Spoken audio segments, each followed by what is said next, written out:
છેલ્લે વર્ષ 2022માં ગુજરાતમાં વિધાનસભાની ચૂંટણીઓ હતી અને 2022ની એ વિધાનસભાની ચૂંટણીઓ પહેલાં 6 મહિનાથી ગુજરાતનો એક પ્રદેશ, ગુજરાતની એક વિધાનસભા બેઠક સતત ચર્ચાનું કેન્દ્ર રહી. મીડિયા જગત હોય, ગુજરાતનું લોકજીવન હોય, ગુજરાતના તમામ પ્રવાહો હોય, ગોંડલ વિધાનસભા બેઠક, ગોંડલ નગર, અનિરુદ્ધસિંહ જાડેજા, જયરાજસિંહ જાડેજા આ સતત 2022થી લઈ હું તમને દાવા સાથે કહું છું કે ગુજરાતની કોઈ પણ મેઇન સ્ટ્રીમ જે મીડિયા છે, મીડિયા જગત, મીડિયા ચેનલ છે 24 કલાક ચાલવાવાળી, અથવા તો ડિજિટલ પ્લેટફોર્મ ઉપર જે યુટ્યુબ ચેનલ છે સમાચારો પીરસવાવાળી, કે કોઈ પણ અન્ય વેબસાઇટો, ટૂંકમાં સમાચાર જગત આખું ગુજરાતનું જોઈ લો તો તમને 2022ની ચૂંટણીના 6 મહિના પહેલાંથી લઈ આજ મને લાગે છે 19 સપ્ટેમ્બર સુધી એવું નહીં હોય કે ઓછામાં ઓછું અઠવાડિયામાં એક વખત ગોંડલને લઈ અને કવરેજ ન થયું હોય, ગોંડલ ચર્ચાનું કેન્દ્ર ન રહ્યું હોય. આવું બિલકુલ તમને જોવા નહીં મળે. સતત ગોંડલનું કવરેજ થયું છે. એટલે કેમ, વિચારવા જેવું છે. તમે મારી આ વાતને શાંતિથી વિચારજો કે આટલું મોટું ગુજરાત, 8 કરોડની જનતા, અન્ય તમામ 182 બેઠકો, અન્ય પ્રદેશો, માત્ર ગોંડલ જ વારંવાર કેમ ચર્ચાના કેન્દ્ર સ્થાને રહ્યું. એટલે આપણને ઘણી બધી વખત એવું થાય કે નેપાળમાં જે વર્તમાન ઘટનાક્રમ બન્યો એટલે આપણને એવું થાય કે ત્યાં તો ડીપ સ્ટેટ એક્ટિવ હતું. શ્રીલંકામાં સત્તા પરિવર્તન થયું તો ત્યાં ડીપ સ્ટેટ એક્ટિવ હતું. બાંગ્લાદેશમાં તખ્તા પલટ થયો, ત્યાં ડીપ સ્ટેટ એક્ટિવ હતું. પંજાબ અને કાશ્મીરમાં આપણે અહીંયા સતત અશાંતિ રહે, ભારત વિરોધી પ્રવૃત્તિઓ થાય તો આપણે કહીએ કે ત્યાં તો ડીપ સ્ટેટ એક્ટિવ છે. તો ડીપ સ્ટેટ અહીંયા પણ એક્ટિવ હોય. જરૂરી નથી કે આ ડીપ સ્ટેટ CIA હોય. ઘણી બધી વખત રાજ્યમાં પણ ઘણા બધા એવા લોકો હોય, એવા તત્વો હોય, એમના પ્રોપોગેન્ડા હોય, એમના એજન્ડાઓ હોય, એમની મનસા હોય કોઈને સત્તામાંથી દૂર કરવાની. એટલે એક ખાસ પ્રકારનું એક પ્રાદેશિક ડીપ સ્ટેટ ગોંડલ ઉપર પણ હંમેશા એક્ટિવ રહ્યું છે.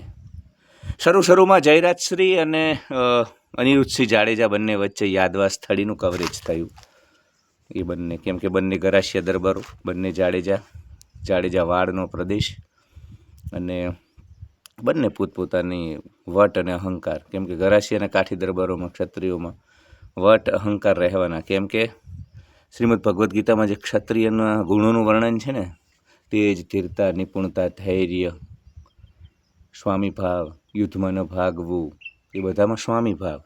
એટલે સ્વામી ભાવના કારણે વટ અને અહંકાર રહેવાનો એક ખાસ પ્રકારનો.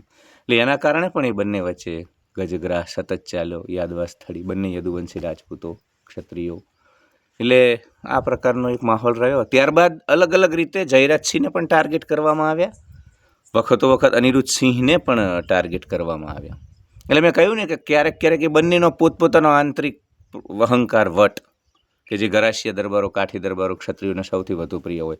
વટ, આત્મસન્માન, અહંકાર એટલો બધો પ્રિય હોય કે મેં ઘણા બધા મારી સામેના દાખલાઓ છે કે 100 વીઘા જમીન જાય તો જવા દે પણ વટ ન છોડે. એટલે એ વસ્તુ મેં ખુદ અનુભવેલું છે. એટલે એ પણ છે. પણ એ સિવાય પણ અલગ અલગ રીતે જયરાજસિંહને નેસ્ત નાબૂદ કરવાના પ્રયાસો થયા છે, એની છબી ધૂમિલ કરવાના પ્રયાસો થયા છે, એના સત્તામાંથી ઉખાડી નાખવાના પ્રયાસ થયા છે. અને 2027માં ટિકિટ ન મળે એટલા માટે સતત એક પ્રકારનું કવરેજ કરવામાં આવ્યું. એક પ્રકારના સમાચારો ત્યાંથી આખાઈ દુનિયામાં, ભારતમાં, ગુજરાતમાં વહેતા કરવામાં આવ્યા. એટલે સતત ધીમે ધીમે કેવું છે ખબર છે, 100 વખત અસત્ય બોલવામાં આવે ને તો આપણને સત્ય જેવું લાગવા માંડે.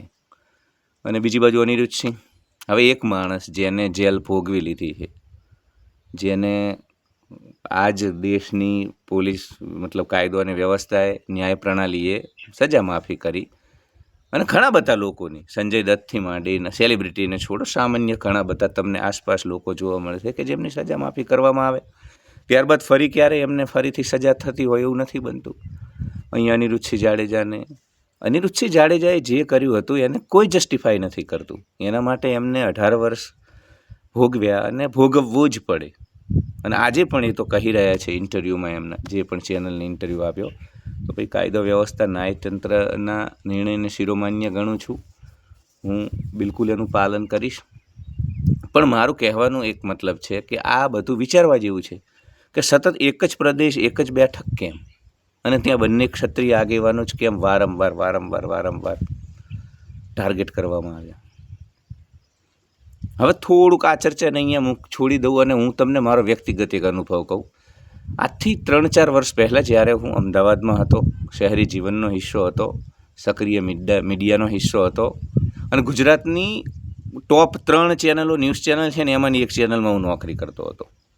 અને એ વખતે પદ્માવતનો વિરોધ, અને અમદાવાદમાં તમને ખબર હોય તો થોડુંક તોફાન થયા, બાઇક સળગાવવા વગેરે પ્રકારની ઘટનાઓ બની ક્ષત્રિય સમાજ દ્વારા એ મૂવીના વિરોધમાં. તો એ વખતે સતત જે કવરેજ છે ને, મેં જોયું કે એ લોકો મીડિયા જગતના અને જે અન્ય સમાજ છે આપણો ગુજરાતી ભારતીય સનાતની, એ લોકોને દીપિકા પાદુકોણે અને પેલા રણવીર સિંહ માટે અનુકંપા હતી, એમના માટે પ્રેમ હતો, ક્ષત્રિયો માટે નહીં.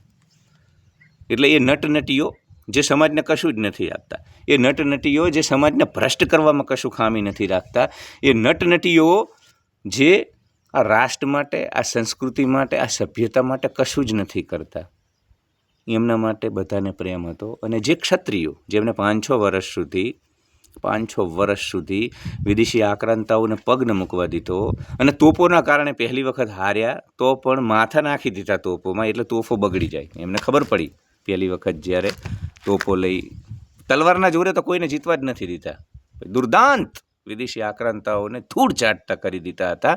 પણ પહેલી વખત તોપોની સામે સામનો થયો તો પણ થોડીક વાર પછી એમને સમજાઈ ગયું કે ભાઈ આપણા માંસ મજ્જાથી આ તોપોનું જે સંચાલન છે એ બગડી શકે, તો પોતાના માથા નાખી દીધા અને તોપો બગાડી નાખી.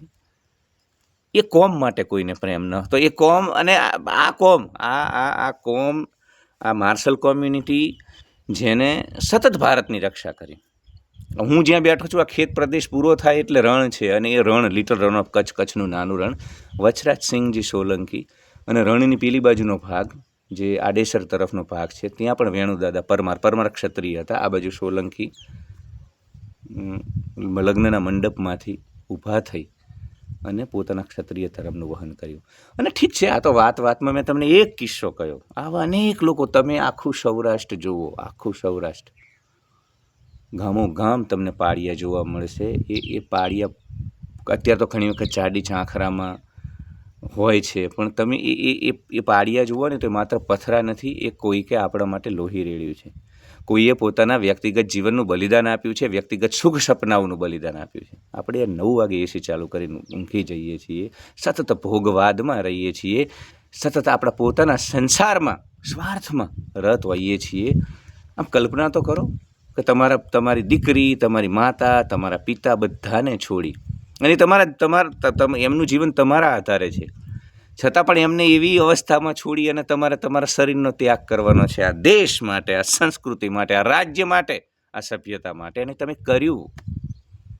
એટલે એના માટે પ્રેમ નહીં, કોઈને પ્રેમ નહીં આ લોકોને, રણવીર સિંહ અને દીપિકા પાદુકોણે માટે.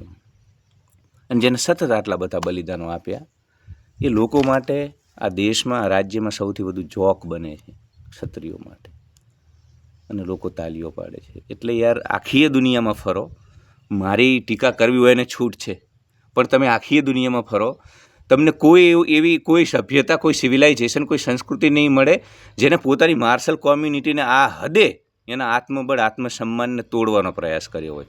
નિર્લજ કૃતજ્ઞ લોકો આવું કરી શકે.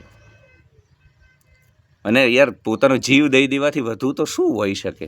સંપત્તિ, અન્ય કોઈ પણ પ્રકારની વસ્તુઓ છોડવામાં આવે તો એને પણ ત્યાગ ગણવામાં આવે, બલિદાન ગણવામાં આવે. તો આ તો પોતાનું આ શરીરરૂપી સાધન જેનાથી અહીંયા આપણે વિચરણ કરવી સંસારમાં, એને જ ખતમ કરી નાખવાનું, ભરી જવાની. મને એવા સંજોગોમાં જેમાં તમારા નાના બાળકો, વૃદ્ધ માતા પિતા, અસહાય જીર્ણ શરીર થઈ ગયું છે, તમારી પત્ની, ખબર નહીં એની સાથે પછી આ સંસાર, સમાજ, વિદેશી આક્રાંતાઓ શું વ્યવહાર કરશે, આટલી બધી અસમંજસ વચ્ચે પણ તમે શરીર ખતમ કરી દો, એ લોકો માટે જોક બનાવવામાં આવે.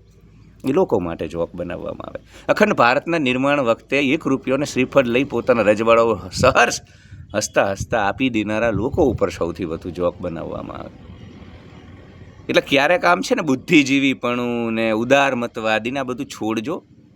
મારાથી વધુ ઉદારમતવાદી ને મતલબ આખી દુનિયા જોઈને બેઠો છું, બધોય અભ્યાસ કર્યો છે. પણ જે વસ્તુ સાચી હોય, જે લોકોના ગુણો, ત્યાગ, બલિદાન અને વીરતાની પ્રશંસા આપણે કરવાની હોય તો કરવાની હોય. બુદ્ધિજીવી થવાના નાદમાં, આધુનિક થવાના નાદમાં આપણે આપણી માર્શલ કોમ્યુનિટી સાથે અન્યાય ન કરી શકીએ. એની પર જોક બનાવી યાર, આપણે શરમ નથી આવતી.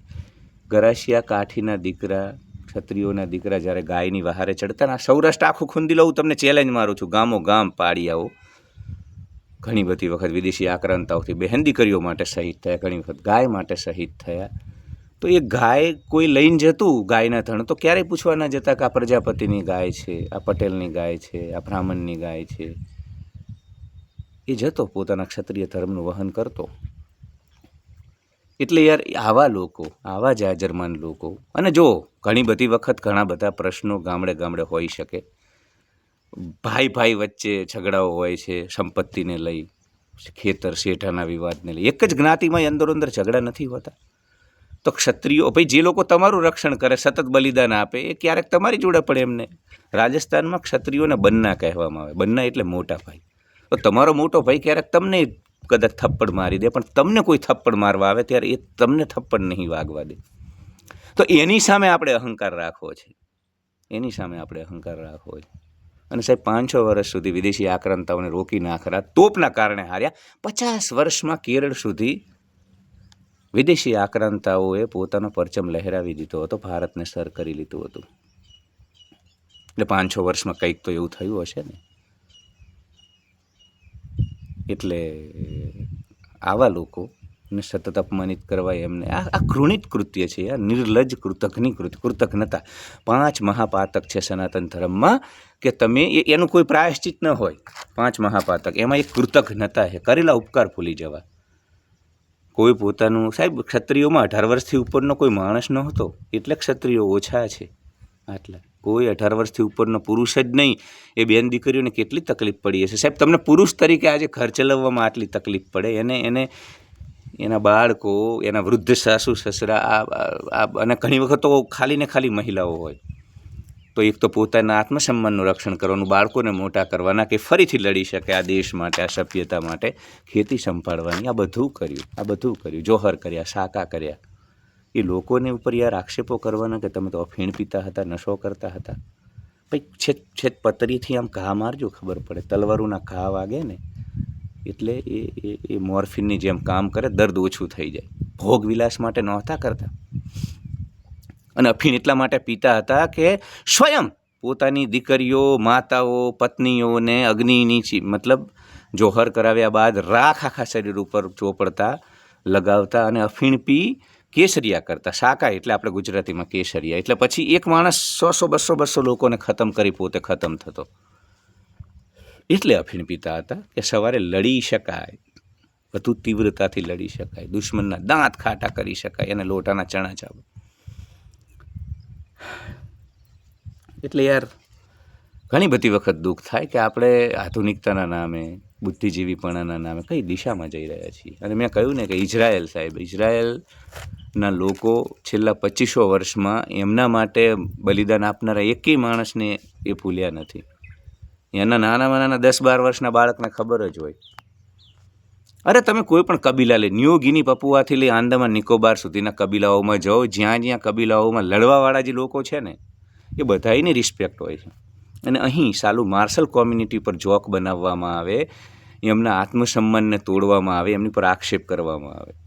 વિચારવા જેવું છે. ખુલ્લા મને વિચારજો તો સમજાશે, નહીં તો હજુ પણ નહીં સમજાય. એટલે આ બધું થઈ રહ્યું છે, વર્ષ 2022થી થઈ રહ્યું છે સાહેબ. જે લોકોના રજવાડા હતા, હું ફરીથી રજવાડાઓ સ્થાપિત કરવાની વાત નથી કરતો. લોકતંત્ર, લોકશાહી જ સર્વોપરી છે. પણ એમાંથી કોઈ જગ્યાએ ધારાસભ્ય રહે તો શા માટે આપણે ડીપ સ્ટેટ પોલિસીની જેમ કામ કરી અને સતત ત્યાંથી હટાવવા પ્રયાસ કરીએ? જેમનું આખાય ગુજરાત ઉપર શાસન હતું, એ કેટલા લોકો છે અત્યારે ગાંધીનગરમાં? કેટલા લોકો છે? થોડાક ગણ્યા ગાંઠ્યા હોય તો શું કામ આંખમાં કણાની જેમ ખૂંચે છે આપણાને? એટલે સમજવા જેવું છે. અનિરુદ્ધસિંહ જાડેજાને અને જયરાજસિંહ જાડેજાને પણ સમજવા જેવું છે. હું સમજી શકું છું. આપણે જ્યારે ડખા ચાલતા હોય, ઝઘડા ચાલતા હોય, મેં કહ્યું ને કે વટ અને અહંકાર તો એટલો બધો પ્રિય હોય ક્ષત્રિયને કે એ મિલકત ગુમાવે, શરીર ગુમાવે, જીવન ગુમાવે, પણ વટ ન છોડે. પણ 2025માં રણનીતિઓ બદલવી પડશે. સમયની માગ છે. હશે તમારા બંને પાસે પોતપોતાની દલીલો, જેમાં તમે સાચા હશો. ના નથી પડતો. અનિરુદ્ધસિંહને તમે સાંભળો તો તમને લાગે કે ભાઈ જયરાજસિંહ તરફથી ખૂબ એમને તોડવાના પ્રયાસો થયા છે, કે હવે ભેગું બેહવું સંભવ નથી. જયરાજસિંહને તમે સાંભળો તો તમને પણ લાગે કે ભાઈ આ રીબડા પરિવાર દ્વારા. પણ અંતે યાર, અંતે ષડયંત્રો તમારા બંનેની વિરુદ્ધ થઈ રહ્યા છે. ષડયંત્રો ક્ષત્રિય સત્તાની સામે થઈ રહ્યા છે. તો થોડુંક વિચારજો. અને જે લોકો આ વિડીયો જુએ એ પણ ખૂબ ખુલ્લા મને આખી વાતને સમજવાનો પ્રયાસ કરે. સંકુચિતતાથી, બુદ્ધિજીવી પણ અને આધુનિકતાના નામે નહીં સમજે. મેગી જનરેશન, કુરકુરે જનરેશનના લોકોને તો નહીં જ જે આ બધા કવરેજ કરી રહ્યા છે અત્યારે સતત. આ ને તે ને ફલાણું ને ઢૂંકણું ને. ઠીક છે, પણ સમયની માગ છે કે બંને જણા સમજી જાય. તો એમાં અંતે આ સંસ્કૃતિ, સભ્યતા અને રાજ્યનો હિત છે, એ પ્રદેશનો હિત છે. ધન્યવાદ.